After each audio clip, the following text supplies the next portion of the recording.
Monsieur le Président, chers collègues, Mesdames et Messieurs qui nous suivent à travers les réseaux. Alors, je reviens maintenant aux impacts directs qui étaient bien sûr sentis au niveau de notre établissement. Alors, la première, c'est tout simplement, c'est différent un petit peu des autres collègues, même la fac de médecine, c'est que nos laboratoires sont fermés. Et donc, qui dit laboratoire fermé, les chercheurs qui ont besoin de leur laboratoire pour travailler, donc ils ne peuvent pas travailler. Et bien sûr, là je parle des doctorants qui sont dans les premières années. S'ils sont dans des années avancées, ils peuvent faire du travail de rédaction, des choses comme ça. Mais ceux qui avaient un projet bien ficelé, etc., donc ont vu leur travail s'arrêter tout d'un coup et ils n'ont plus accès, bien sûr, à leurs expériences. Ce que nous avons fait, on a tout simplement permis la maintenance des expériences, des plantes, des animaux, etc., pour qu'ils ne meurent pas, pour qu'ils restent quand même en l'état, mais on n'a pas permis, bien sûr, le travail. Ça, c'est un fait quand même qui est très important. Et à la reprise, bien sûr, ça va prendre du temps de tout remettre en état pour redémarrer, bien sûr, pour redémarrer le travail de beaucoup de doctorants, bien sûr, chez nous.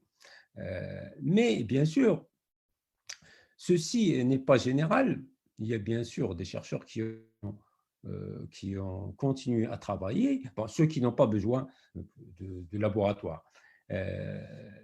Et on a vu une certaine dynamique lors des appels d'offres, surtout celui du CNRST concernant, bien sûr, le soutien aux projets scientifiques en relation avec le Covid-19.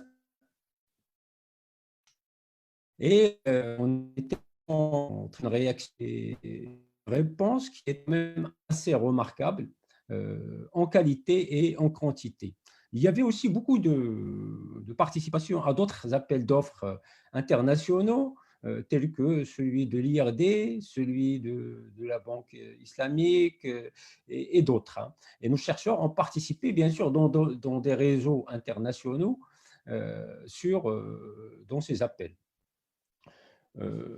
Bien sûr, on a remarqué que nos chercheurs ont compris et donc ils se sont beaucoup regroupés autour de plusieurs thématiques, bien sûr avec des enseignants d'autres établissements comme la fac de droit, la fac enfin, la gestion, le NCG, aussi avec la fac, surtout avec la faculté de médecine, pour monter des projets qui sont très intéressants. Bon, je vais peut-être en citer quelques-uns. Alors, la recherche, par exemple, d'antiviraux par la modélisation informatique et moléculaire, ça, c'est un projet porté par notre laboratoire de chimie théorique et qui est très intéressant. Et il y a beaucoup de participation et vraiment, vraiment multidisciplinaire. Il y a un projet sur la conception de plateformes de suivi et de tracking de la propagation de la pandémie en utilisant des objets connectés, les big data et l'intelligence artificielle.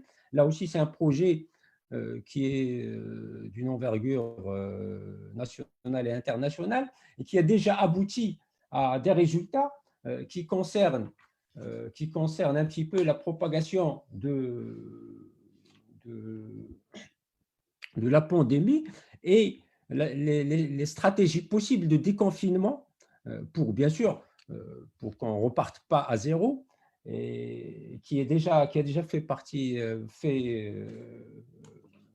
qui a déjà été publié, bien sûr avec des données réelles. Et donc, on a vu, donc ça montre quand même que les chercheurs qui n'avaient pas besoin du laboratoire ont bien sûr produit pas mal de travaux.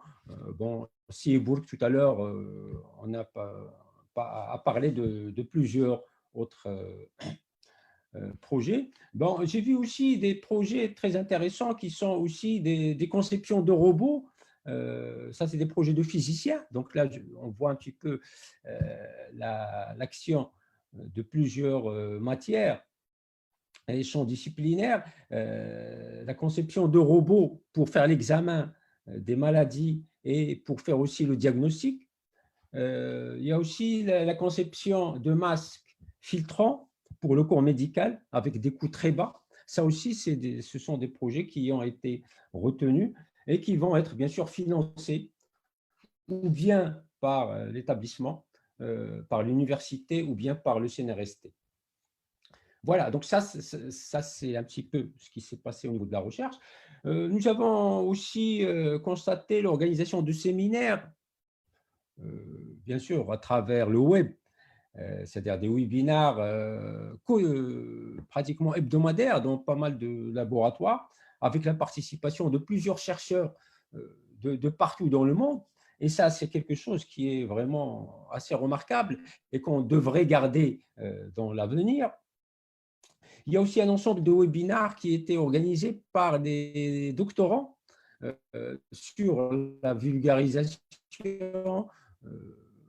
Par exemple, bonjour, je peux parler ici de l'astronomie, qui était très intéressant et très suivi. Moi, j'ai essayé avant-hier, j'ai essayé d'atteindre l'un de ces webinaires et j'étais refusé parce que j'étais plus que le centième qui voulait participer et ça s'arrêtait au bout de 100 à cause bien sûr des restrictions parce qu'on n'a pas les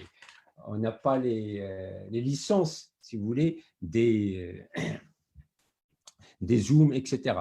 Ça aussi, bon, je pense que ça va faire partie un petit peu de l'avenir et ce sont les points un petit peu positifs de ce corona et de cette pandémie sur l'avenir, sur l'après-corona, tout simplement. Je tiens quand même ici à remarquer que pour attaquer directement le problème, et là peut-être si Amine va être d'accord avec moi, c'était le laboratoire le plus apte à travailler sur les virus chez nous, c'est le laboratoire de microbiologie. Mais bien sûr, c'était pas possible parce que nos laboratoires ne disposent pas c'est-à-dire des normes de sécurité nécessaires pour attaquer et pour travailler sur ce type de problème, que ce soit en microbiologie ou en immunologie. Et ça, je pense qu'il est temps que le Maroc pense quand même à…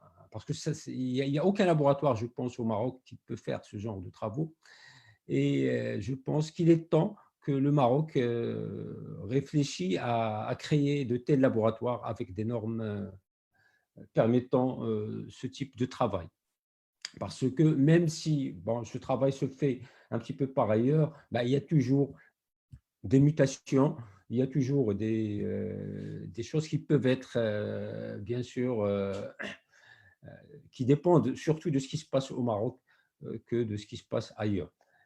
Voilà, donc en gros, ça fait partie, c'est ça un petit peu ce qui s'est passé pendant cette période chez nous, donc à la faculté des sciences médias. Je tiens quand même à dire, bon, je ne sais pas qui est l'un des intervenants à parler de ça, même si nos laboratoires sont fermés, on les a ouverts, par exemple, pour la conception du gel hydroalcoolique, pour élaborer des protocoles pour c'est-à-dire des sociétés qui voulaient faire, c'est-à-dire produire ce gel-là. Et là, bien sûr, nos laboratoires ont travaillé dans ce sens-là. Nos laboratoires aussi, on a réquisitionné tous les imprimantes 3D pour fabriquer des masques pour le CHU. Et on en fabriquait, je pense, jusqu'à 200 par jour pendant toute cette période. Et ça, bon, ce sont des choses qui, ce n'est pas de la recherche, mais les laboratoires ont été utilisés pour faire cela. Voilà, donc je finirai pratiquement par dire que cette pandémie nous a un petit peu réveillés et nous a mis un petit peu en face de nos responsabilités. Mais moi personnellement, je suis confiant dans le fait que nous sommes capables de relever, le défi, comme a dit Monsieur le Président et comme l'ont dit aussi d'autres collègues, et qu'on soit optimiste au sens de Winston Churchill qui disait qu'un pessimiste voit les difficultés dans chaque opportunité, mais un optimiste voit l'opportunité dans chaque difficulté. Et c'est un petit peu changer un petit peu les défis en opportunités, comme l'a dit tout à l'heure Monsieur le Président. Donc voilà, donc je vous remercie.